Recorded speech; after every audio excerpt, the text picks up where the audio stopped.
नमस्कार। The pillar के लिए मैं राजवीर सोलंकी। हम पहुंचे हैं कार्यालय उपचुनाव 2024 कांग्रेस प्रत्याशी विधानसभा क्षेत्र खींवसर डॉक्टर रतन चौधरी। हम बात करेंगे इनसे, क्या माहौल है। इनका कार्यालय है यहाँ पे। अभी हम बीजेपी कार्यालय गए थे, सुबह हम आरएलपी कार्यालय गए थे और कांग्रेस कार्यालय आए हैं। तो यहाँ पे 13 तारीख को चुनाव है, 2 दिन बीच में। आज शाम को प्रचार प्रसार समाप्त हो जाएगा और शायद 5 बज गए, ऑफिशियली समाप्त हो चुका है।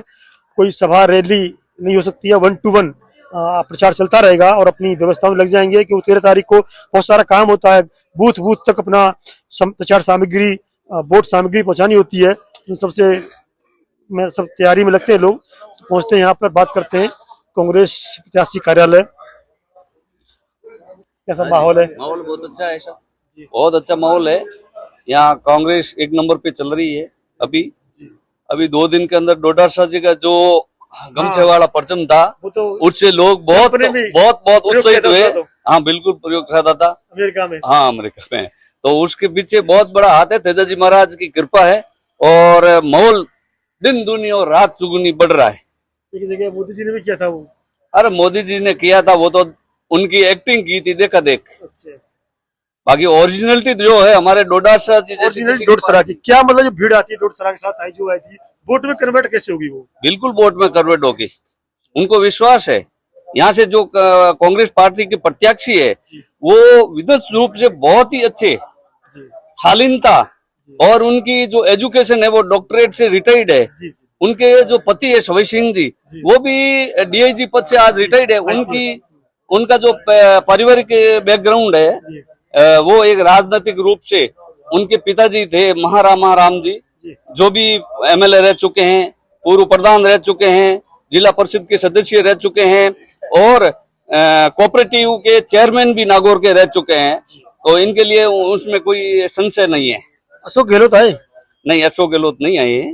वो उनके पीछे वो अभी जो बाहर ऑब्जर्वर बनाए, उनको सीनियर ऑब्जर्वर बनाया हुआ था, महाराष्ट्र में लगे हुए हैं।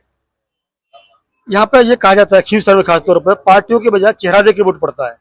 जी, बात चेहरा देख के तो वोट पड़ता है, पर जो ये हमारी कांग्रेस पार्टी का चेहरा है, हमारे हाईकमान ने पार्टी की तरफ से जो चेहरा उतारा है, वो ऐसा चेहरा उतारा है किन्हीं को पता ही नहीं था कि ऐसा चेहरा हमारे साथ में बहुत अच्छा चेहरा आएगा।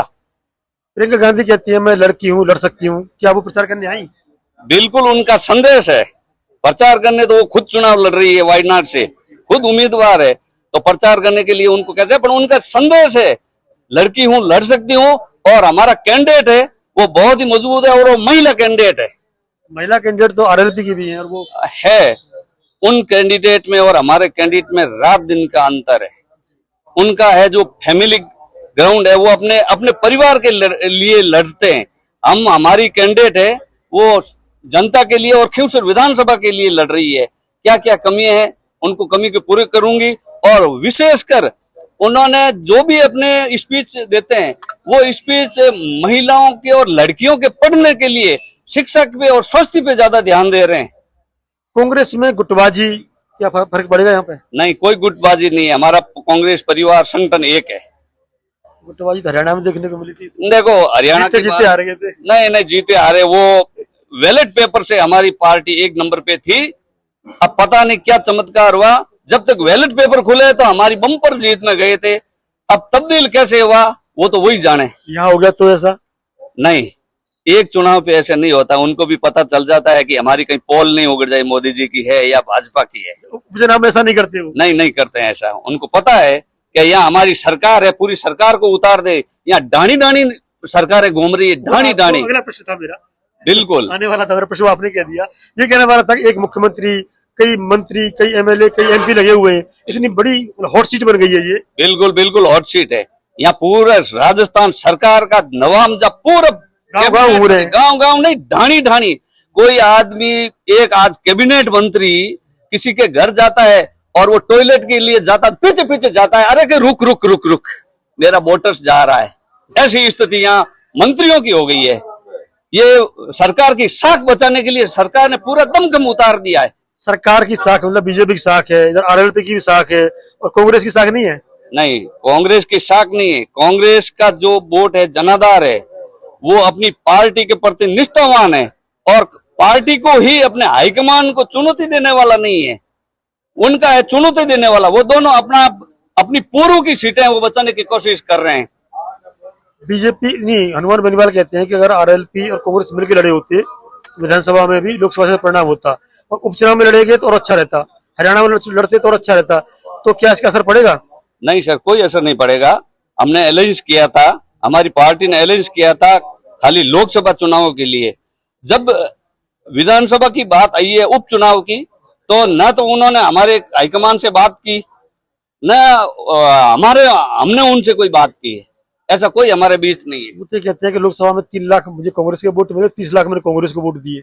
नहीं नहीं, ऐसी कोई नहीं है। हमारे वोटों से ही तो जीते हैं। हमारे जो नागौर के कांग्रेस के कार्यकर्ता थे, एमएलए थे, पूर्व प्रधान थे, जो भी है, वो उनके दमखम के साथ में लगा के हमारे वोटों से उनको जीता जाए। क्या ऐसे उम्मीद है, मुद्दे क्या है कि जब मतदाता जाएगा, जैसे कि मैं बताया था, कई जगह बात की मैंने, 20,000 करीब 20-22 हजार करीब पहली बार वोट डालेगा युवा मतदाता, और टोटल 25 साल की उम्र तक की बात करें 60-70 हजार युवा मतदाता है यहाँ पे।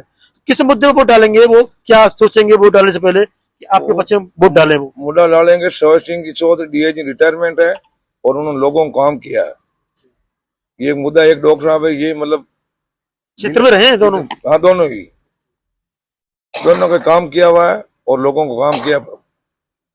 मुद्दा ये है साहब कि बेनीवाल जी जो हैं, इनकी छाप ये हो गई कि इन्होंने युवाओं को नशेड़ी कर दिया है, खराब कर दिया है और गलत लाइन पे डाल दिया है। और सवाई जी तो मानो, लेकिन रतन जी जो हैं ये डॉक्टर हैं, रहे हुए हैं और युवाओं के लिए रोजगार दिलाने की कोशिश करेंगे। युवा जुड़े हुए हैं कि हमको रोजगार मिलेगा, रोजगार के कोई दूसरे उद्योग वगैरह कुछ आएंगे और सरकारी सर्विस में भी जाएंगे, गलत आदत से बचेंगे। बाकी हनुमान जी के लिए ये हो गया, जो बुजुर्ग लोग हैं वो ये सोच रहे हैं कि हमारे बच्चों को खराब कर दिया हनुमान जी ने, इसलिए युवा जो है, अभी जो नया युवा आ रहा है वो कांग्रेस के साथ है। युवा कांग्रेस के साथ है, और हनुमान बेनीवाल जी पर बहुत बड़ा आरोप लगा रहे हैं आप। क्योंकि युवाओं से हमने बात की, अभी गांव में गए थे पीछे हम, उसमें से जो छात्राएं थी, लड़कियां थी, 10 में से 9 ने हनुमान का नाम लिया था। नहीं, वो हनुमान जी के भक्त तो सब युवा है, इसीलिए हनुमान जी जीते आ रहे हैं। कांग्रेस की क्वालिटी बताइए यहाँ पे। कांग्रेस भी 5 साल, बीजेपी 5 साल कांग्रेस रहती है, तो ऐसा क्या काम किया है कि जब भी युवा जाए कांग्रेस उस काम को याद करते हुए वोट डाले? नहीं, यहाँ तो खींवसर में तो हनुमान जी बेनीवाल 20 साल से चल रहे, कहा 5 साल। खींवसर की बात है, ठीक है, ओवरऑल राजस्थान की बात करते हैं हम। वो लोग राजस्थान में तो जो अशोक जी गहलोत साहब रहे हैं, इन्होंने युवाओं के लिए, बुजुर्गों के लिए, औरतों के लिए, विकास के लिए, हर साइड के जो काम है, उन्होंने तो यहाँ तक कहा था कि भाई आप मांगते मांगते थक जाओगे, मैं देते देते नहीं थक जाऊंगा। और जैसे जिले खोलना है, तहसीलें खोलना है, एसडीएम ऑफिस खोलने हैं, रोजगार देने हैं, वृद्धावस्था पेंशन देनी है, विकास के काम करने हैं, स्कूल सब कुछ किया तो हार क्यों गए? इतना कुछ किया, हार क्यों गए? हार तो इसलिए गए कि पब्लिक का जो माहौल है वो नहीं बन पाया। वही तो मैं कह रहा हूँ कि पब्लिक का माहौल नहीं बन पाया, पब्लिक नहीं समझ पाई इसलिए। लेकिन अभी पब्लिक समझ रही है कि नहीं, अपने को कांग्रेस को ही वोट देना चाहिए, ऐसा अब लोगों को लग रहा है कि अपनी गलती हुई है, सुधारने के लिए।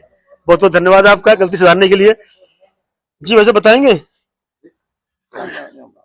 हाँ जी सर, माहौल माहौल बहुत अच्छा है, कांग्रेस के पक्ष में हो रहा है ना, पूरा 100%। पिछली बार कितने वोट मिले थे? पिछली बार तो 27,000 मिले थे। कारण क्या था? कारण तो क्या था, इधर क्या आरएलपी का बहुत दबदबा है।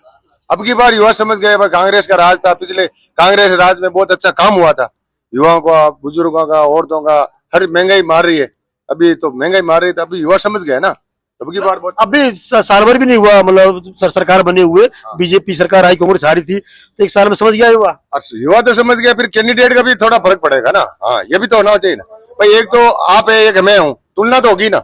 ये कैंडिडेट बहुत अच्छे हैं, इन्होंने 37 साल सेवाएं दी डॉक्टरी पद पे, इनके पति रिटायर्ड। कुछ समय कम मिला है प्रचार करने के लिए। 1 दिन पहले ही तो मिला था फॉर्म भरने के, एन वक्त पे तो टिकट आया था, उसका तो थोड़ा इसका असर नहीं पड़ेगा, समय कम मिला वोट प्रचार करने के लिए? थोड़ा बहुत जी 5% असर पड़ेगा, बाकी ज्यादा नहीं पड़ेगा। कांग्रेस एकदम हाई लेवल पे, हार जीत 1 वोट से हो जाती है। हाँ, हार जीत तो सीपी जोशी 1 वोट से हारे थे। आप 5% की बात कर रहे हैं? नहीं, 5% तो मैं बोल रहा हूँ कि बाकी तो हमारी जीत बहुत लंबी थी, लेकिन अब थोड़ा सा हम 2-4 हजार से जीत कर मान लेंगे, और क्या। बहुत बहुत धन्यवाद आपका। यहाँ पे कांग्रेस कार्यालय पाए और लोगों ने बताया कि कांग्रेस क्योंकि काम किया है कांग्रेस ने, और युवा समझ गया है, युवा दोबारा से कांग्रेस से जुड़ेगा और कांग्रेस को वोट करेगा। तो देखते हैं हम 13 तारीख की सुबह 7 बजे यहाँ आसपास बूथ हैं, और बूथों पर देखेंगे कि युवा, बुजुर्ग और महिलाएं किधर वोट डालती हैं, फिर आपको हम लाइव दिखाएंगे। बने रहिए द पिलर के साथ।